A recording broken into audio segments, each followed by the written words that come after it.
Argentina versus Ecuador Copa America 2021 quarter ফাইনালের একটা rematch আবার আমরা দেখতে পাবো কোপা আমেরিকা 2024, তাও আবার কোয়ার্টার ফাইনাল স্টেজেই। আজ আমরা এই ভিডিওতে এই ম্যাচটির একটি সম্পূর্ণ প্রিভিউ তুলে ধরার চেষ্টা করব।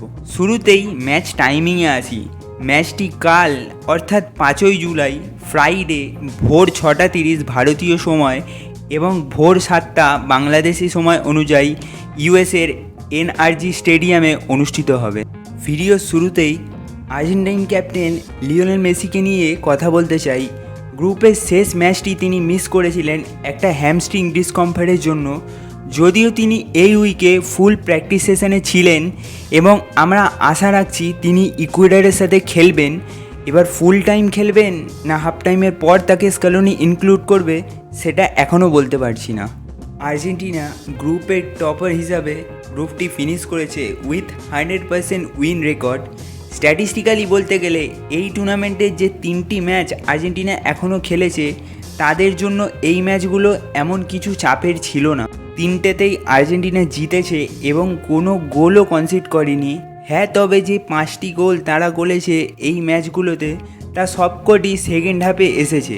তারা এখনও কোনো কোপা আমেরিকার ম্যাচে প্রথম গোল কনসিড করেনি সিন্স 2019 সেমিফাইনাল, যেখানে তারা 2-0 ব্রাজিলের কাছে হেরে যায়। এই টুর্নামেন্ট অর্থাৎ কোপা আমেরিকার লাস্ট যে 3টে কোয়ার্টার ফাইনাল আর্জেন্টিনা খেলেছে সেখানে কম্বিনাইন্ড স্কোর লাইন করলে দাঁড়াবে 9-1 এবং সবকটিতেই আর্জেন্টিনা জিতেছে। এই ডেকেটে আর্জেন্টিনা কোপা কোয়ার্টার ফাইনালে একবার মাত্র হেরেছে 2011 সালে উরুগুয়ের বিপক্ষে পেনাল্টিতে 5-4 গোলে। আর্জেন্টিনা কোপা আমেরিকাতে ইকুয়েডরের বিপক্ষে কখনোই হারেনি। কোপাতে তাদের লাস্ট খেলা হয়েছিল 2021 সালে কোয়ার্টার ফাইনালে, যেখানে আর্জেন্টিনা 3-0 গোলে জয় পায় ইকুয়েডরের বিপক্ষে। অন্যদিকে ইকুয়েডর গ্রুপে নিজেদের শেষ ম্যাচটা মেক্সিকোর বিপক্ষে ড্র করে নক আউটের জন্য নিজেদের স্পটটা পাকা করেছে গোল ডিফারেন্সের মাধ্যমে। এটা ইকুয়েডরের হিস্ট্রিতে সেকেন্ড সাকসেসিভ টাইম যে তারা কোয়ালিফাই করলো লাস্ট 8-এর জন্য এই টুর্নামেন্টে। ম্যানেজার ফিলিক্স স্যাঞ্চেজের কাছে সুযোগ আছে এই টিমটাকে গাইড করে সেমিফাইনালে নিয়ে যাওয়ার for the first time since 1993। Ecuador আর্জেন্টিনার সাথে তাদের লাস্ট 7টা কম্পিটিটিভ ম্যাচের মধ্যে 6টাতেই হেরে গেছে।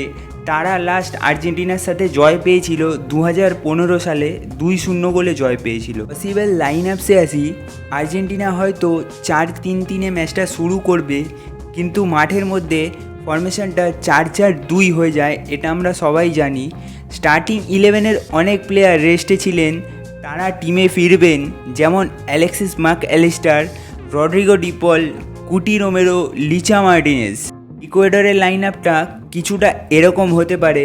ম্যানেজার ফিলিক্স স্যাঞ্চেজ দলকে 4-4-2 একটা কম্প্যাক্ট ডিফেন্সিভ সেভে খেলিয়ে থাকেন।